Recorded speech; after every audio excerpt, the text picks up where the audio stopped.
তোমরা সবাই কেমন আছো? আশা করি ভালো আছো, আর আমিও ভালো আছি।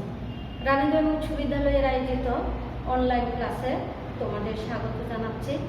আমি প্রতিষ্ঠা চাকমা, সহকারী শিক্ষক, রানীগঞ্জ উচ্চ বিদ্যালয়, রাঙামাটি। আজ তোমাদের মাঝে উপস্থিত হয়েছি অষ্টম শ্রেণী বাংলা বিষয় নিয়ে। প্রিয় শিক্ষার্থীরা, দেখো নতুন বছরের নতুন বই, আর এটাও তোমাদের জন্য প্রথম অধ্যায়। প্রিয় শিক্ষার্থীরা, বলো তো তোমরা, পৃথিবীতে এমন একটি বড় ধর্ম আছে আজও, সেই ধর্মটির নাম কি? মনে করো ইসলাম ধর্ম আছে, বৌদ্ধ ধর্ম আছে, হিন্দু ধর্ম আছে, খ্রিস্টান ধর্ম আছে। এই সকল ধর্মের ঊর্ধ্বে একটি বড় ধর্ম আছে। বলো তো শিক্ষার্থীরা, এই ধর্মের নাম কি? ঠিক বলেছ, এই ধর্মের নাম হচ্ছে মানব ধর্ম।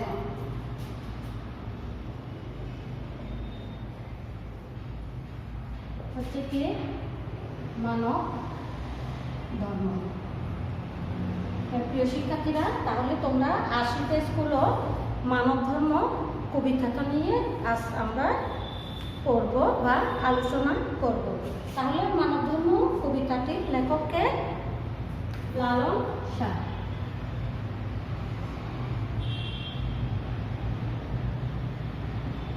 মানব ধর্মের কবিতাটির লেখককে? লালন শাহ। তাহলে লালন শাহকে তোমরা সবাই চেনো, তাই না? তাহলে ছবিটা দেখো তো, লালন শাহ ছবিটা একটু দেখো তো। তোমরা সবাই চেনো, তার সম্পর্কে তোমরা জানো, এবং অনেকগুলো গানও তোমরা লালনের গান শুনেছ, তাই না?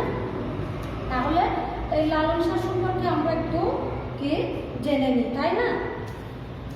এই লালন শাহর জন্ম হচ্ছে 1772 খ্রিস্টাব্দে ঝিনাইদহ, কুষ্টিয়ায়। কেমন?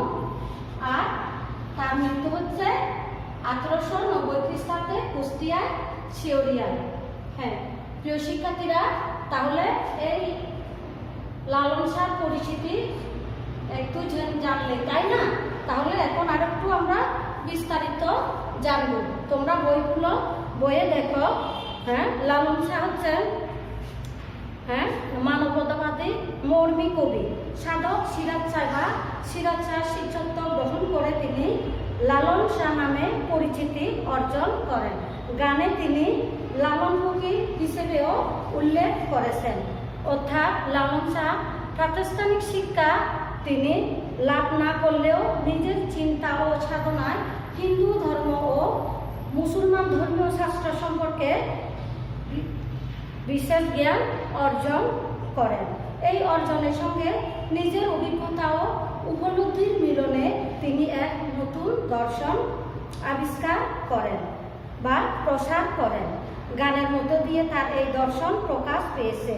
তাহলে তিনি ছিলেন আধ্যাত্মিক ও মর্মী রসব্যঞ্জনা তার গানের বৈশিষ্ট্য। তিনি সহস্রাধিক গান রচনা করেছেন। কে? কবি লালন শাহ।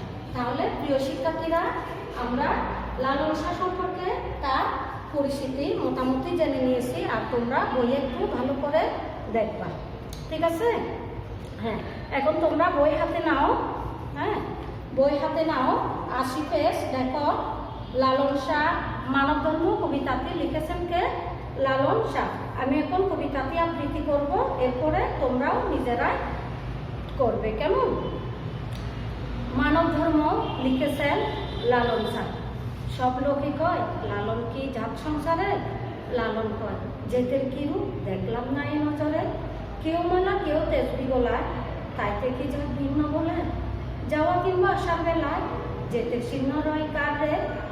গর্তে গেলে উজ্জ্বল হয়, গঙ্গায় গেলে গঙ্গা জল হয়। মূলে একজন, সে যে ভিন্ন নয়, ভিন্ন জানায় পাত্র অনুসারে। জগৎ বেড়ে জেতের কথা, লোকে গৌরব করে যথা কথা। লালন সে জেতের কথা বিকিয়েছে সাতবাজারে। প্রিয় শিক্ষার্থীরা, তাহলে এতক্ষণ তোমরা কবিতা আবৃত্তি শুনলা, এখন তোমরা নিজেরা একটু করে দেখবে, কেমন? তাহলে এই যে মানব ধর্ম কবিতাটি এখন আমি আবৃত্তি করলাম, এর একটু বিস্তারিত আমরা জানব। লালন শাহ এই মানব ধর্ম কবিতাটি লালন শাহ মূলত এখানে সব লোকে কয় লালনকে যাচ্ছেন ধারে, এই গানটি হচ্ছে মানব ধর্ম একটি কবিতা গান। এই মানব ধর্ম কবিতাটি এই গ্রন্থে বা এই অধ্যায়ে গৃহীত হয়েছে। এই কবিতায় লালন ফকির মানুষের জাত পরিচয় নিয়ে প্রশ্ন উত্থাপন করেছেন। লালন নিজে কোন ধর্মের বা কোন জাতের এমন প্রশ্ন আগেও ছিল, এখনো আছে, কিন্তু লালন তিনি ধর্মের বা জাতের জন্য তিনি বড়াই করেন না, এবং জাতপাত নিয়ে যে বাড়াবাড়ি করা, হ্যাঁ, মিথ্যা কি করা, হ্যাঁ, এগুলো তিনি পছন্দ করতেন না বা গুরুত্বপূর্ণ মনে করতেন না। লালন বলতেন জাতকে তিনি গুরুত্বপূর্ণ মনে করেন না। মনুষ্য ধর্ম বা মানব ধর্মটা হচ্ছে এই কবিতার মূল কথা। হ্যাঁ, মনুষ্য ধর্ম বা মানব ধর্মটা হচ্ছে কি এই মানব ধর্ম কবিতার মূল কথা। তিনি বলেন কি, কারো গলায় হ্যাঁ মালা থাকে আর কারো হাতে তসবি থাকে, এগুলো ভিন্ন ভিন্ন জাতের পরিচয় বহন করে মাত্র। হ্যাঁ, কিন্তু জন্ম বা মৃত্যুর সময় মানুষের জাতের চিহ্ন থাকে না। এই জন্য তিনি মানুষের কাছে প্রশ্ন রেখেছেন, মানুষ কেন জাত পাত, হ্যাঁ, শ্রেণী নিয়ে এগুলো মিথ্যা গর্ব করে অহংকার করে। হ্যাঁ, জাত ধর্ম ভেদে সে ভিন্নতার কথা লালন কখনো বিশ্বাস করেন না।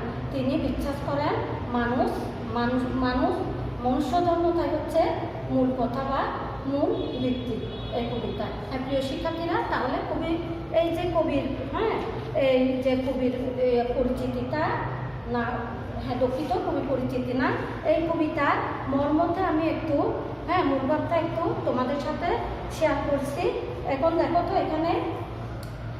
এখানে আছে যে গর্তে গেলে কূপ জল হয়, গঙ্গায় গেলে গঙ্গা জল হয়, মূলে এক জল, সে যে ভিন্ন নয়, ভিন্ন জানা পাত্র অনুসারে। এর অর্থ কি?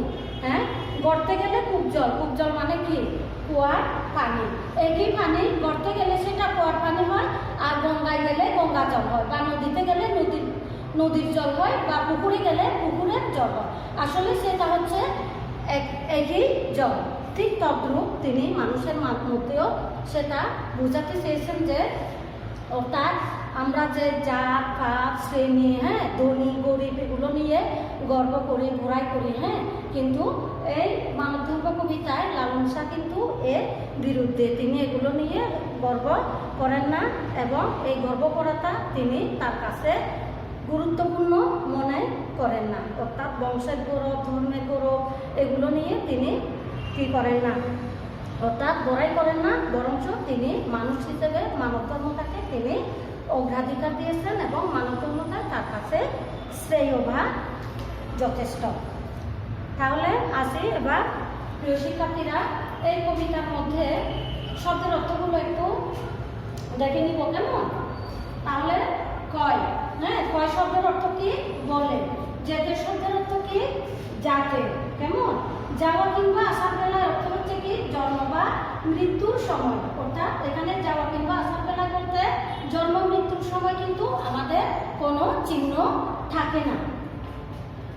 কূপ জল শব্দের অর্থ কুয়োর পানি, গঙ্গা জল শব্দের অর্থ গঙ্গা নদীর পানি। গঙ্গা জল বলতে এখানে হিন্দুদের পবিত্র অর্থে বোঝানো হয়েছে। হ্যাঁ, তাহলে এই শব্দের অর্থ, কবিতা শব্দের অর্থগুলো তোমরা জেনে গেলাম। আর এই কবিতার মধ্যে পাঠের উদ্দেশ্য হচ্ছে, এই কবিতার মধ্যে হচ্ছে যে ধর্ম ও সম্প্রদায়গত পরিচিতির সে মানুষ হিসেবে পরিচয়টা তিনি বড় পরিচয় হিসেবে আখ্যায়িত করেছেন, এবং তারা জাত পাত ধর্ম নিয়ে বাড়াবাড়ি বা মিথ্যা গর্ব থেকে কি কারা শিক্ষার্থীরা যাতে বুঝতে পারে জাত পাত নিয়ে বাড়াবাড়ি না করার জন্য। এই জন্য এই মানব ধর্ম কবিতাটি অষ্টম শ্রেণীর এই অধ্যায়ে সংযোজন করা হয়েছে। তাহলে হ্যাঁ শিক্ষার্থীরা, এতক্ষণ হয়তো তোমরা বুঝতে পেরেছ। এরপরে তোমরা কি করবা, এই অধ্যায় থেকে এই অধ্যায় থেকে মানব ধর্ম কবিতার অধ্যায় থেকে তোমরা একটা কি করবা, তোমরা একটা কাজ করে রাখবা। কেমন? সেই কাজটা হচ্ছে কি,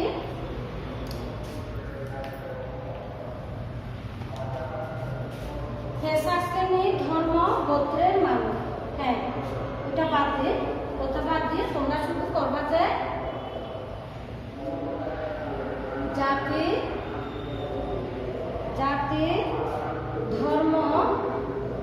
জাতি ধর্ম গোত্র শ্রেণী পেশা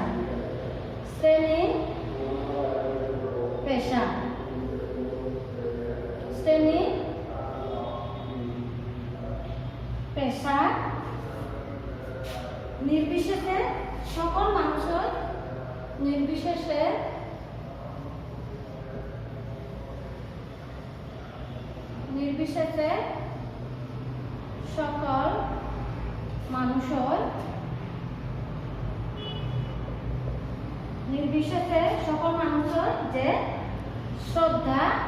সকল মানুষের যে শ্রদ্ধা বা সম্মান পাওয়ার যোগ্য, সম্মান পাওয়ার